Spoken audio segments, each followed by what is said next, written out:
Hello my dear students.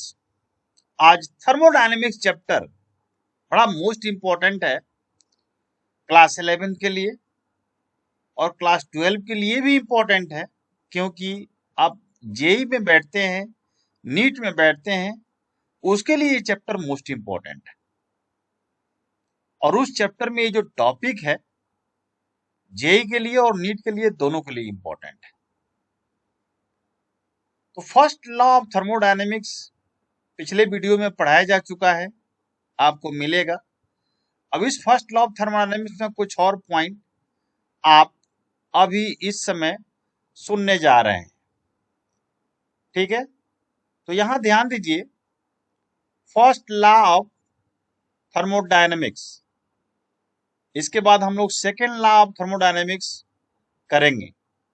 Okay, तो सुनिए, मजा लीजिए।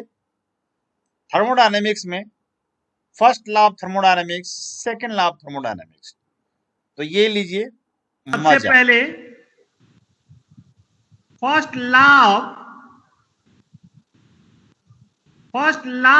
थर्मोडायनेमिक्स,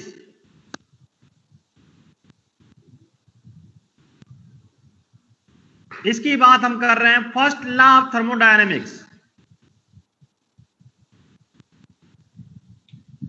तो मैंने बताया था सेम होता है as law of conservation of energy, conservation of energy. अब इसमें different definition first law of thermodynamics में इसके आधार पे दिया गया है। उसके बाद energy can neither be created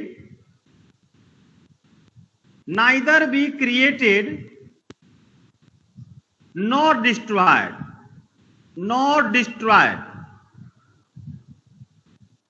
Energy can neither be created nor destroyed, but one form of energy can be converted into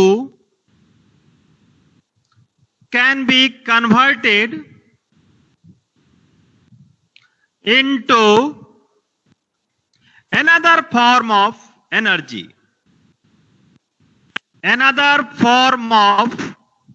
energy, एक कंसेप्ट ये भी है हमारे फर्स्ट लॉ का। थर्ड, एक और ये अगला कंसेप्ट है the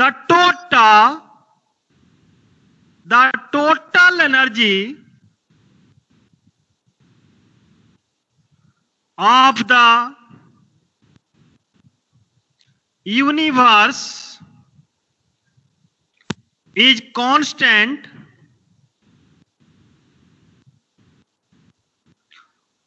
the total energy of the universe is constant, but one form of energy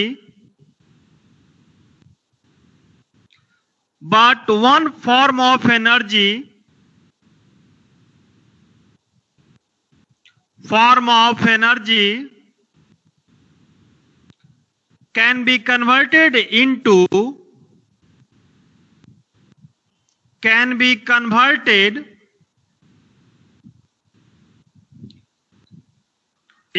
another form of energy,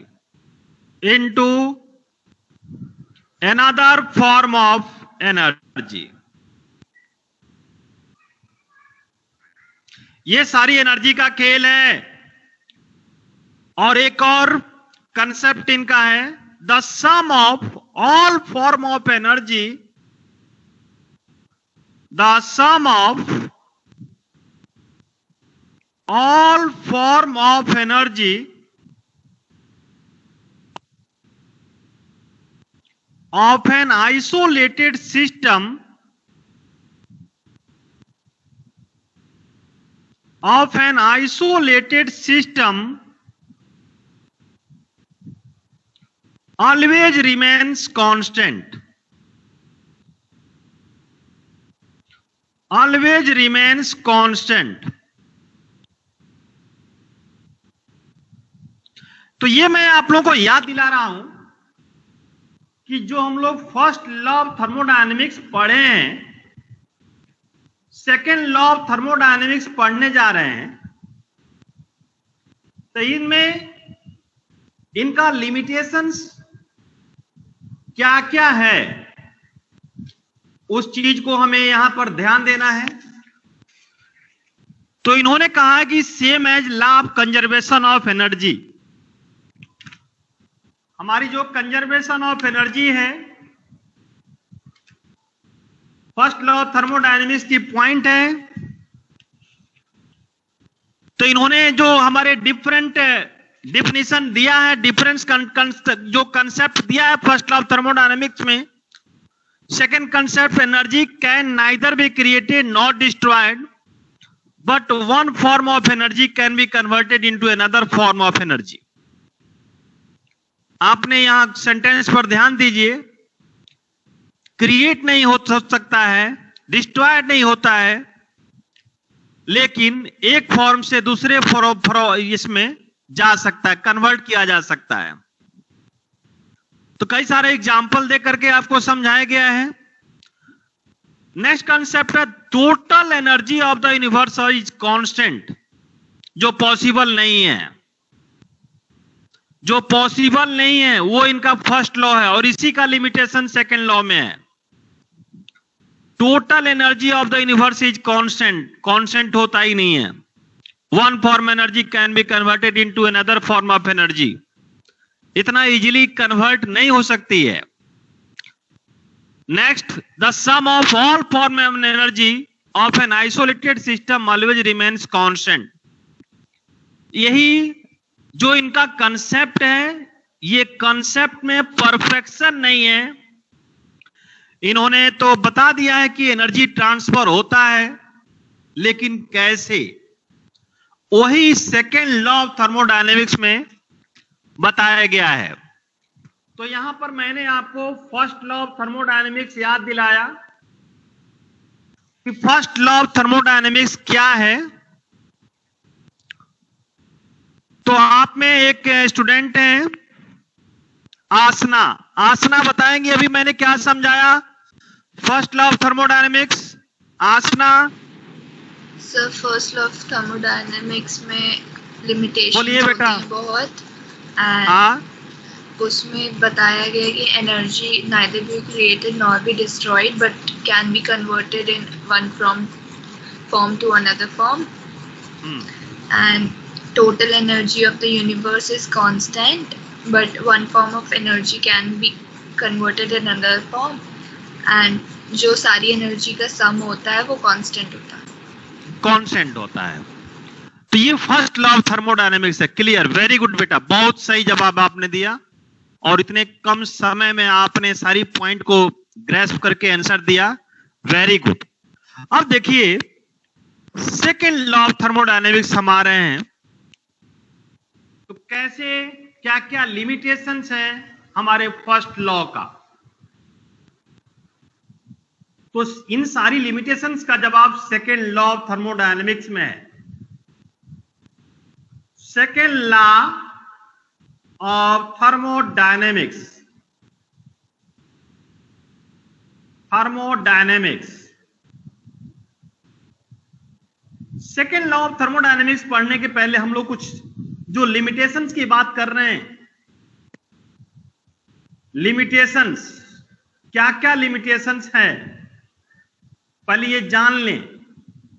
limitations of first law जो मैंने आपको बताया,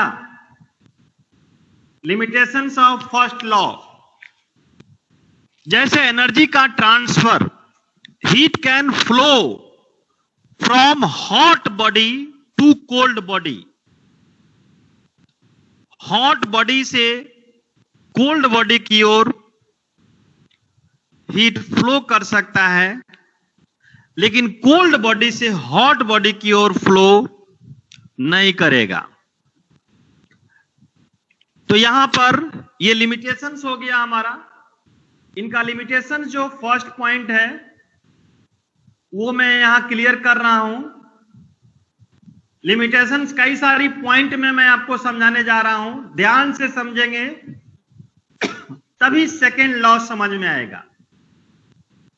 देखिए, heat can flow from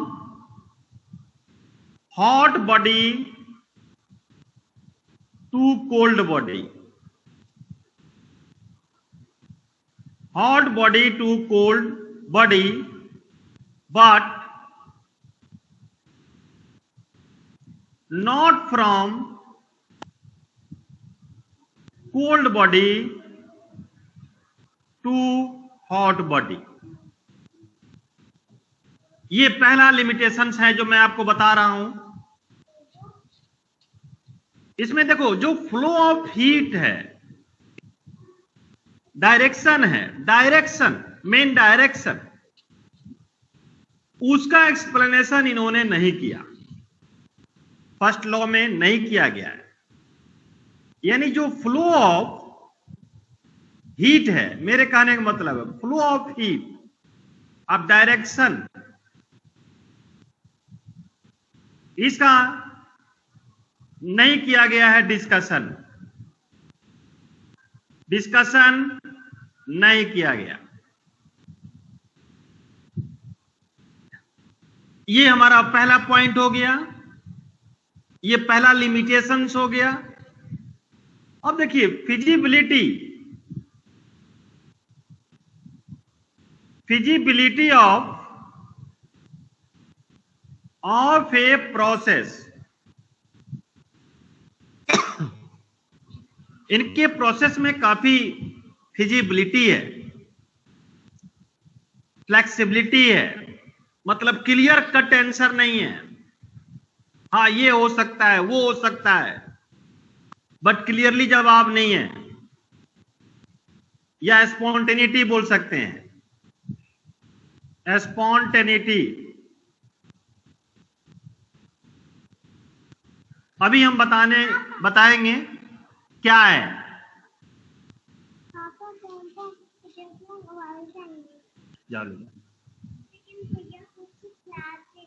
class के बाद ले ले।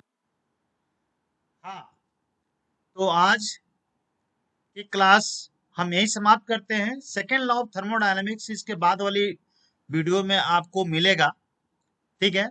अभी आप limitations of first law he continue रहेगा अगले वीडियो में, उसके बाद सेकेंड लॉ ऑफ थर्मोडायनेमिक्स होगा। तो आज की क्लास यही समाप्त करते हैं, ठीक है।